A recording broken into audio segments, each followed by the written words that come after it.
ٹھنڈا پانی دل کی بیماریاں پیدا کرتا ہے۔ پالک اور بند گوبھی کے استعمال سے جسم خوبصورت ہو جاتا ہے۔ پیٹ کی چربی کو دور بھگانا ہے تو کدو کے تیل کی مالش کرو۔ کھانے کے بعد 15 منٹ چہل قدمی کرنے سے خون میں شوگر متوازن رہتی ہے۔ سر میں خارش ہو تو زیتون کا تیل لگائیں۔ کیلے کے ساتھ بادام استعمال کرنے سے ماہواری کا درد نہیں ہوتا۔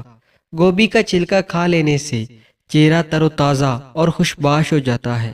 نہار منہ دودھ کے ساتھ سیب کھا لینے سے دل کی گھبراہٹ دور ہو جائے گی۔ پیشاب کا پیلا پن نہ جاتا ہو تو روزانہ لیمو پانی پینا شروع کر دیں۔ صبح کے وقت بھگوئی ہوئی کشمش کھانے سے بدن کو طاقت ملتی ہے۔ جو لوگ زیادہ سوتے ہیں ان میں ہارٹ اٹیک اور موٹاپے کا شدید خدشہ ہے۔ صبح سورج نکلنے سے پہلے ایک چٹکی کچے چاول پھونک لینے سے جگر مضبوط رہتا ہے۔ ماتھے پر ہاتھ رکھ کر بیٹھنے سے انسان ڈپریشن کا شکار ہو جاتا ہے۔ اگر آپ کو سونے سے قبل سوچنے کی عادت ہے تو یہ ذہین ہونے کی علامت ہے۔ عام لوگ بستر پر لیٹتے ہی سو جاتے ہیں، جبکہ ذہین لوگوں کا دماغ ہر وقت چلتا رہتا ہے اور بستر پر ہی باتیں سوچتے رہتے ہیں۔ کیا آپ جانتے ہیں کہ انسان کے دماغ میں 8 ہڈیاں ہوتی ہیں؟ ہلدی کھانے سے یادداشت تیز ہوتی ہے۔ کھانے میں سونف یا الائچی اور زیرے کا استعمال سے نظام انضام بہتر رہتا ہے۔ پالک کھانے سے پٹھے مضبوط ہوتے ہیں۔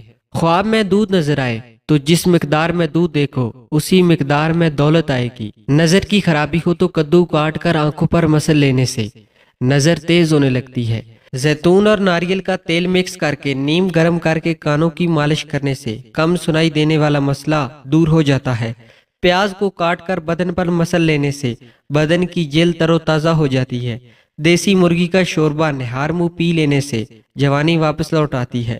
سینے میں جلن رہتی ہے تو کھانے کے بعد صرف ایک لونگ چوس لو۔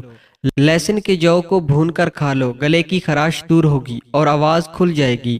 پانی کم پینے والے آدمی کے گردے جلد خراب ہو جاتے ہیں۔